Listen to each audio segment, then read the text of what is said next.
கள்ளக்குறிச்சி மாவட்டம் சின்னசேலம் அருகே பட்டா மாறுதலுக்கு கிராம நிர்வாக அலுவலர் 10,000 ரூபாய் லஞ்சம் வாங்கிவிட்டு தன்னை அலைக்கழித்து வருவதாக மூதாட்டி ஒருவர் வீடியோ வெளியிட்டுள்ளார். நயினார் பாளையத்தைச் சேர்ந்த மூதாட்டி பெரியம்மாளுக்கு சொந்தமான நிலத்தை பெரியசாமி என்பவர் அபகரிக்க முயற்சித்ததாக கூறப்படுகிறது.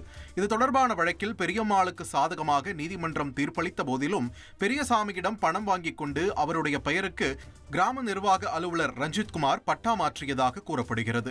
இதையடுத்து தனது பெயருக்கு பட்டா மாற்றும்படி மூதாட்டி பெரியம்மாள் விண்ணப்பித்த போது அவரிடம் கிராம நிர்வாக அலுவலர் ரஞ்சித்குமார் 10,000 ரூபாய் லஞ்சம் வாங்கிக் கொண்டு பெயர் மாற்றம் செய்யாமல் அலைக்கழிப்பதாக கூறப்படுகிறது. இதுகுறித்து மூதாட்டி வெளியிட்ட வீடியோ வலைதளத்தில் பரவி வருகிறது. இந்த மாதிரி ரஞ்சித் மணியார் 10,000 பணத்தை வாங்கிட்டு பட்டா மாற்றி தரேன்னு சொல்லி பட்டா மாற்றி கொடுக்குது சாமி. என்ன நான் 8 மாதமாக அலையிறேன். தாசில்தார்கிட்ட மனு கொடுத்தேன். அவங்க உடனே பட்டா மாற்றி அந்த மாதிரி கொடுங்க, இடத்த அளந்து கொடுங்கன்னு அவங்க கையெழுத்து போட்டாங்க. இவங்க சீட்டு என்னது? இது கோர்ட்டு தீர்ப்புங்க, கோர்ட்டு தீர்ப்பு.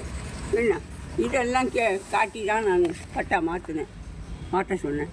எனக்கு வீடியர் பட்டாயை கொடுத்துட்டு எதிர்பார்ட்டிக்கு பெரியசாமிக்கு சொந்த பட்டாயை ஆக்கி விட்டாங்க.